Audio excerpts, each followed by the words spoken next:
Oke, selanjutnya untuk part kedua dari video ini, yaitu parameter umum antena microstrip. Yang pertama itu impedansi masukan, yang kedua voltage standing wave ratio atau VSWR, yang ketiga return loss, yang keempat bandwidth, yang kelima gain, dan yang keenam ada pola radiasi.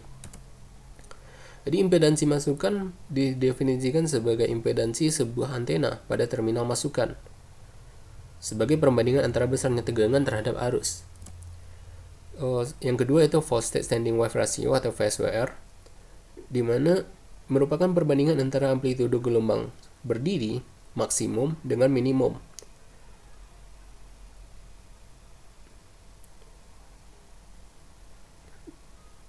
Jadi pada saluran transmisi ada dua komponen gelombang tegangan, yaitu tegangan yang dikirim V0 plus dan tegangan yang direfleksikan, yaitu V0 min.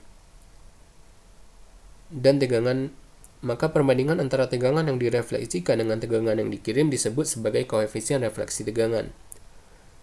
Dan untuk rumus koefisien refleksi tegangan itu V0 min per V0 plus, itu sama dengan ZL kurang di Z0 per ZL ditambah Z0, dimana ZL merupakan impedansi beban dan Z0 merupakan impedansi saluran. Dan untuk nilai koefisien tegangan, yaitu memiliki sifat kompleks yang akan menggambarkan besarnya magnitudo dan fasa pada refleksi. Itu memiliki tiga kondisi, dimana kondisi pertama itu koefisien refleksi tegangan min 1 bernilai min 1, maka refleksinya negatif maksimum pada saat saluran terhubung singkat. Dan apabila koefisien refleksi tegangannya bernilai 0, maka tidak ada refleksi, yaitu saat saluran dalam kondisi match sempurna. Dan apabila koefisien refleksi tegangannya bernilai 1, maka refleksi positifnya maksimum, yaitu kondisi saluran pada rangkaian terbuka. Jadi kondisi paling baik dari VSWR ini adalah bernilai 1, yang berarti tidak ada refleksi ketika saluran dalam keadaan matching sempurna. Namun kondisi ini sangat sulit untuk didapatkan. Oleh karena itu pada penelitian kali ini digunakan VSWR yang kecil dari 2. Selanjutnya yaitu return loss. Jadi parameter dari antena yang menunjukkan koefisien pantul dalam bentuk logaritmis, itu menunjukkan daya yang hilang karena antena dan saluran transmisi yang tidak matching. Nilai return loss sangat bergantung dengan nilai VSWR, di mana bila diinginkan VSWR kecil dari 2,0, maka nilai return loss akan sebesar min 9,54 dB. Sehingga nilai itu dapat dikatakan baik bila memiliki nilai return loss kurang dari min 9,54 dB. Untuk rumusnya return loss itu sama dengan 20 log koefisien refleksi tegangan. Selanjutnya untuk bandwidth. Jadi bandwidth didefinisikan sebagai rentang frekuensi di mana kerja antena yang berhubungan dengan beberapa karakteristik seperti impedansi masukan, polarisasi, beamwidth, pola radiasi, gain, efisiensi, VSWR atau return loss itu memenuhi spesifikasi standar. Jadi pada antena terdapat dua macam bandwidth, yaitu bandwidth broadband dan narrowband. Di mana broadband ini yaitu perbandingan frekuensi tinggi ke frekuensi rendah yang dirumuskan dengan FH per FL. FH itu frekuensi tinggi per frekuensi rendah. Yang kedua itu narrowband, itu hasil selisih persentase frekuensi dibagi dengan frekuensi tengah. Jadi narrowband itu frekuensi tinggi dikurang frekuensi rendah per frekuensi tengah dikali 100%. Selanjutnya gain merupakan suatu parameter yang memiliki hubungan dengan kemampuan antena untuk mengarahkan radiasi sinyal atau penerimaan sinyal dari arah tertentu. Gain sangat berkaitan dengan directivity. Perbedaannya terletak pada gain yang memperlihatkan efisiensi dari antena, tapi directivity hanya menggambarkan arah dan pola radiasi antena. Gain dirumuskan dengan 4P dikali U theta per Pin. Selanjutnya pola radiasi. Yang terakhir itu pola radiasi. Jadi pola radiasi itu hasil radiasi dari suatu antena yang memiliki pola tertentu. Itu didefinisikan sebagai gambaran besar pancaran penerimaan sinyal suatu antena dari fungsi sudut. Dan selanjutnya untuk desain antena itu ada 6 perhitungan. Yang pertama, menghitung lebar patch antena dengan menggunakan persamaan W sama dengan 3 kali 10⁸ atau C per 2 FR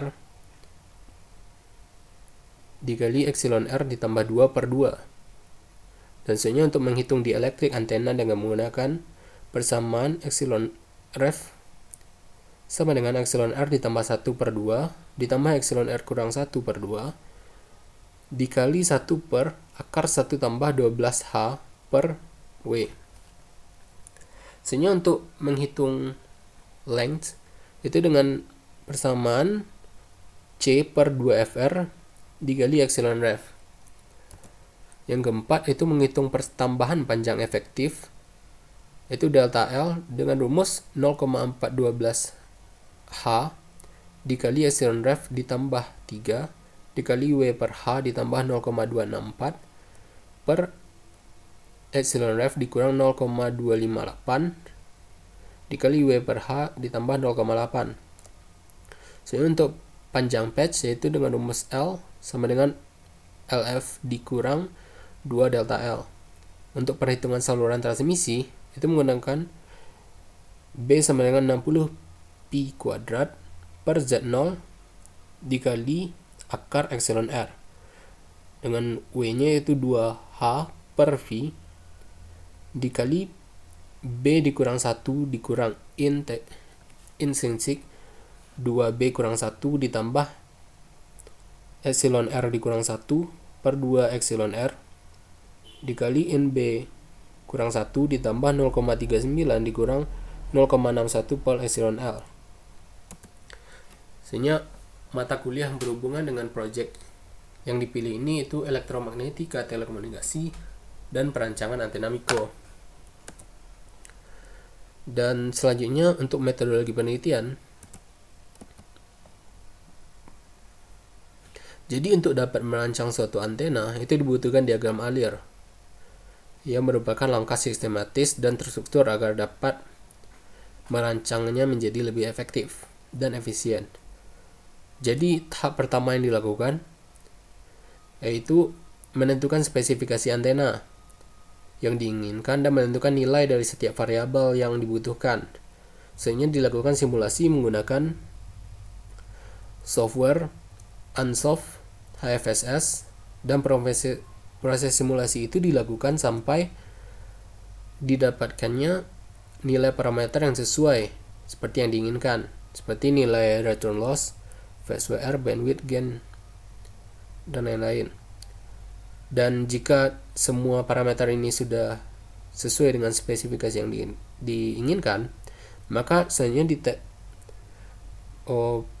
maka sebenarnya dibuat antena dan diterapkan teknik partial ground dengan cara memotong ground secara horizontal atau vertikal. Dan apabila belum mendapatkan hasil simulasi yang diinginkan, maka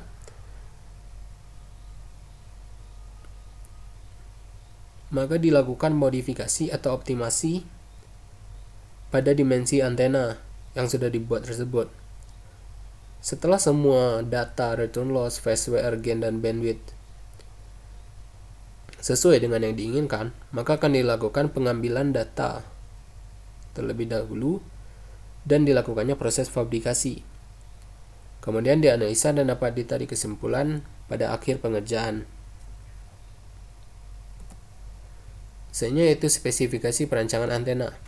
Jadi pada perancangan antena ini menggunakan software Ansoff HFSS versi 13 untuk melihat hasil output dari parameter yang dari antena, hasil perhitungan yang sesuai dengan parameter yang diinginkan. Jadi parameter spesifikasinya itu dengan frekuensi kerja 28 GHz dengan nilai phase WR kecil atau sama dari 2 dengan return loss yang kecil dari 10 dB dan impedansi input yang 50 ohm. Untuk spesifikasi